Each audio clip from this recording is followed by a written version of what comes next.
back. Coffee with Moshe. We continue our time during the coronavirus, which hopefully the whole thing will end soon and we'll get back to training. Thinking back, again, my visits to New York, I would look for any place possible to train. So there's this one grungy kind of gym in New York. I still have a picture that I took there which shows a guy covering his nose and saying, please air out your uniforms between classes, so we don't all die of the smell.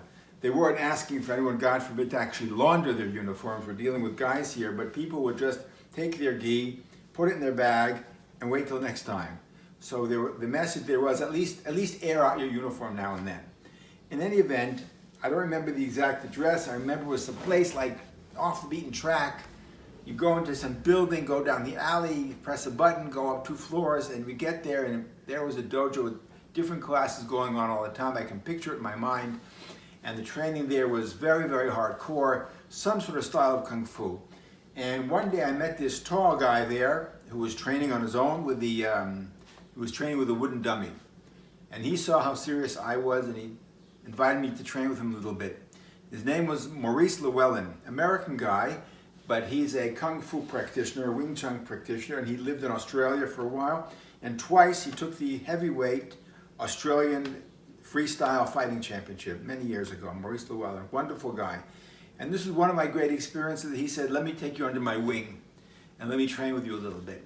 And we worked on the Wing Chun style punches, and we worked on the various kinds of blocks and things of this nature. He was one of the fastest people I met, and he worked with me on the idea of speed and how to improve your speed, and which I became pretty good at it. The idea of relaxation and speed and powerful penetration through relaxation. I used to stay with him, with Maurice, till late at night, after everybody was left, until we were kicked out of the dojo over there. I never really worked much on the wooden dummy, but we worked on some drills together, on the stop hit that Bruce Lee used a lot, on the broken wing kind of blocks and things like that. A lot of which those of you who are doing IKI Krav Maga will see that we have elements of those in Krav Maga. Unlike other styles of Krav Maga, we have some sticky hands, we have some kind of flow drills, we have a bit of a softer approach to blocking and to striking sometimes. We have a little bit of the dim mak kind of feel, the relaxed flow. So there are elements of Chen style Tai Chi Chuan in our style. There are elements of Wing Chun that I trained with Sifu Sun Kwok Chow, as well as Maurice Llewellyn. Just a word about Sifu Chow, who I admire greatly. I remember once I found out that the Chinese people, really the last name comes first, which is often the case in Israel as well. So I said, Sifu Chow, why isn't your name Chow Kwok Chung? Why is it Chung Kwok Chow? Last name last, instead of last name first, or family name last. He said, you're quite right. He says, but when I came to America many years ago, I decided to Americanize my name and put the last name, or what we call the last name, family name last, and I made it Chung Kwok Chow. And I said, that was good thinking, because you blend in. No one would ever have a guess that you were originally from China. Wonderful man, very funny, didn't realize it. I enjoyed the training there very much as well, and gained concepts of flow, of sticky hands, of patience.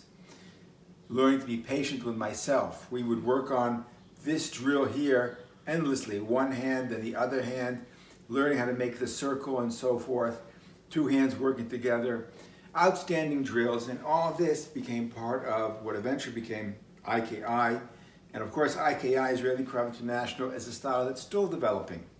During this period of coronavirus, where our dojo is unfortunately temporarily closed, I've received questions from Mexico, actually quite a few from Mexico recently. Great source of, unfortunately, new cases from there. And we will get to those. Luis Martinez sent me some excellent questions from Oaxaca. And as soon as we get our team back together, all the guys and everybody, we will work on those techniques, those situations, and we'll film them. And that's what we do with our online program.